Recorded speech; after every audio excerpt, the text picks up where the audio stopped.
Hello everyone, my self सी ए काजल डिरोलिया। उम्मीद करते हैं सब बहुत अच्छे होंगे। हमारा आज का जो टॉपिक है वो है अबाउट बिजनेस एंटिटी कंसेप्ट। अगर हम लोग बात करते हैं बिजनेस एंटिटी कंसेप्ट की, तो ये एक ऐसा अकाउंटिंग प्रिंसिपल है जो वर्ल्ड वाइड फॉलो किया जाता है। एंड किसी भी फॉर्म ऑफ ऑर्गेनाइजेशन की आप बात करो, either sole proprietor, partnership firm और कॉर्पोरेट एंटिटीज़, हर एक फॉर्म ऑफ बिजनेस ऑर्गेनाइजेशन इस कॉन्सेप्ट को अपने बिजनेस के लिए फॉलो करती ही करती है। पहले ये समझ लेते हैं कि इस कॉन्सेप्ट में बताया क्या है। बिजनेस एंटिटी कंसेप्ट में ये बताता है कि जो बिजनेस एंड बिजनेस के ओनर है, हम इन दोनों को अलग अलग पर्सन या कह लो अलग अलग एंटिटी की तरह ट्रीट करते हैं। हमने क्या बोला कि अगर हम अपना कोई बिजनेस स्टार्ट करते तो बेसिकली उस बिजनेस के ओनर तो हम हैं, but still business entity concept की वजह से वहाँ बिजनेस को और ओनर को अलग अलग पर्सन की तरह, दैट इज़ अलग अलग एंटिटी की तरह ट्रीट किया जाएगा। इसका रीज़न क्या होता है? सिर्फ इतना कि जो भी बिज़नेस आप कर रहे हो वो बिज़नेस आप किस मोटिव से करते हो। आपको चाहिए कि at the end of the year आपको ये पता चल सके कि आपने उससे कितना प्रॉफिट या लॉस जनरेट किया है। ठीक है, तो अगर हम ओनर के सारे जो एक्सपेंसेस हैं उनको भी हम बिजनेस एक्सपेंसेस के साथ मर्ज कर दें, तो at the end of the year हमारा एक्चुअल या ट्रू प्रॉफिट या लॉस कितना है वो हमें कभी भी नहीं पता चलेगा। तो बिजनेस से हमें सिर्फ इतना जानना होता है कि at the end of the year हमने कितना एक्चुअल में प्रॉफिट या लॉस अर्न किया है। एंड यही एक रीज़न है जिसकी वजह से हम बिज़नेस को और बिज़नेस के ओनर को अलग अलग पर्सन की तरह ट्रीट करते हैं। क्लियर? ओनर जो भी पैसा लगाता है बिजनेस में उसको हम क्या मानते हैं? कैपिटल। और कैपिटल मान करके बैलेंस शीट में हम लाइबिलिटी साइड दिखाते हैं। हम ये दिखाते हैं कि बिजनेस ने अपने ही ओनर से पैसे उधार लिए हैं, मतलब बिजनेस की एक लाइबिलिटी अराइज हो जाती है। And owner during the period अगर कभी भी अपने पर्सनल एक्सपेंस के लिए पैसे ड्रॉ करता है अपने ही बिजनेस से, तो उसको हम ड्रॉइंग्स मान करके उसके कैपिटल को कम कर देते हैं, दैट इज़ बिजनेस की लाइबिलिटीज़ को कम कर देते हैं। क्लियर? अच्छा, अभी जो ओनर अपने ही बिजनेस में पैसे लगा रहा है तो बेसिकली वो ऐसा कैपिटल है जहाँ पे रिस्क इन्वॉल्व है, क्योंकि अगर बिजनेस है तो कोई गारंटी नहीं है कि आपको आपका कैपिटल का अमाउंट मिल ही जाएगा। सिर्फ यही एक बेसिस है जिसकी वजह से बिजनेस का जो भी प्रॉफिट होता है वो किसको सेंड कर दिया जाता है या वो किसको डाइवर्ट कर दिया जाता है? ओनर को। जैसे सोल प्रोप्राइटरशिप बिजनेस है तो पूरा का पूरा प्रॉफिट हो जाता है सोल प्रोप्राइटर का। पार्टनरशिप फर्म है तो सारे पार्टनर्स में वो डिस्ट्रीब्यूट हो जाता है in their profit sharing ratio. And अगर एंटिटीज़, कॉर्पोरेट एंटिटीज़ की बात करें, कंपनीज़ की बात करें, तो क्योंकि उनको फ्यूचर पर्पस के लिए भी कुछ पैसे सेव करके रखने होते हैं एंड कुछ पैसे वो in the form of dividend distribute करती है अपने ओनर्स को, that is equity share holders को। क्लियर है? जो कि कंपनी की करंट लाइबिलिटीज़ में दिखेगा डिविडेंड पेबल के नाम से। तो बस बिजनेस एंटिटी कंसेप्ट का कॉन्सेप्ट इतना ही है कि हम ये चाहते हैं कि at the end of the year हमें ये पता चल सके कि हमने अपने बिजनेस से कितना प्रॉफिट या कितना लॉस जनरेट किया है। एंड इसी रीज़न से बिजनेस एंटिटी कंसेप्ट बनाया गया। बिजनेस एंटिटी कंसेप्ट में बोला गया कि बिजनेस एंड बिजनेस के ओनर को दो अलग अलग पर्सन की तरह ट्रीट करो, सो दैट ओनर जो भी पैसे इन्वेस्ट करे वो ये मान लो कि बिजनेस के लिए लोन है।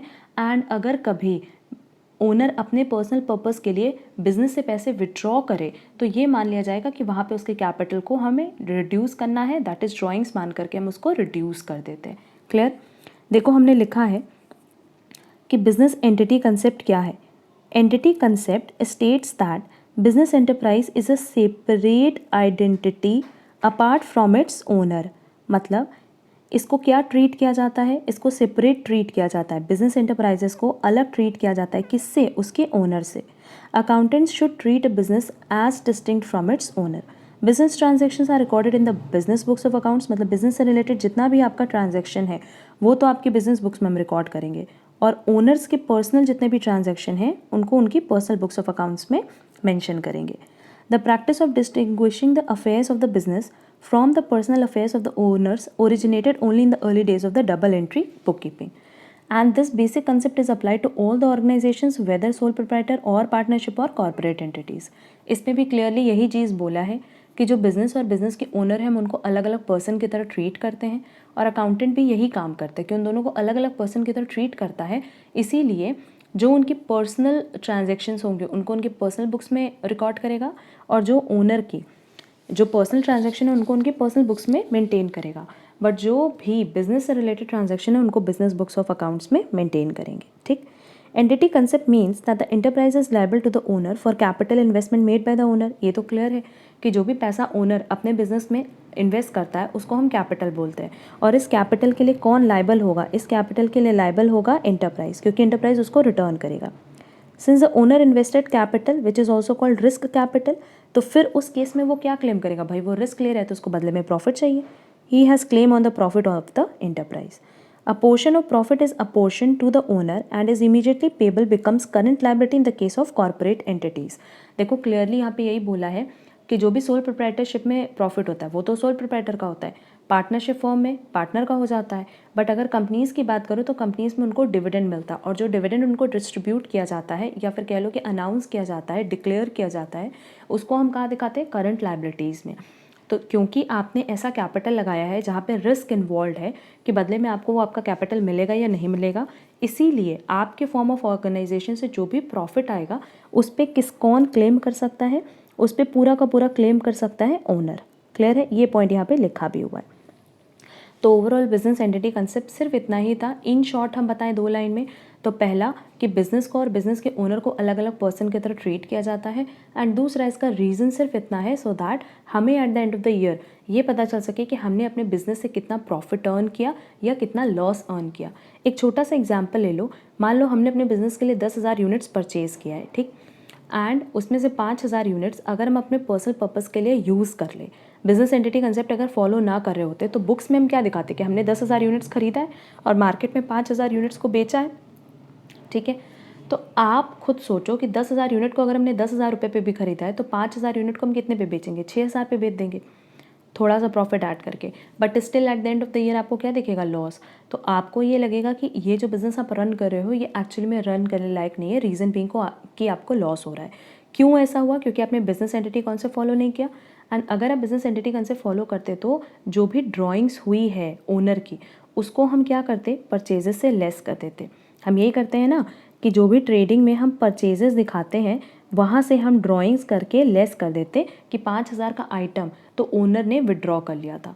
तो अब आपको ट्रेडिंग पीएल में 2 साइड दिख रहा होगा, 2 परचेजेस 5,000 यूनिट्स जो कि 5,000 रुपये की है, एंड बाई सेल्स दिखेगा 5,000 यूनिट्स 6,000 रुपये पे। तो बैलेंसिंग फिगर कितना हो गया? 1,000 का प्रॉफिट। क्लियर है? तो ये जो 1,000 का प्रॉफिट है ये किस वजह से आया? Due to business entity concept. अगर आप बिजनेस एंटिटी कंसेप्ट फॉलो नहीं करते, आप ओनर एंड बिजनेस को अलग अलग ट्रीट नहीं करते, तो उस केस में आपको कभी भी आपके बिजनेस से रिलेटेड जो भी ट्रू प्रॉफिट एंड लॉस है उसके बारे में पता नहीं चल पाता। क्लियर है? अगर इस कॉन्सेप्ट से रिलेटेड कहीं पे भी कोई प्रॉब्लम होगी तो कमेंट बॉक्स में कमेंट करके मुझसे ज़रूर पूछना। आज के लिए बस इतना ही। Thank you so much.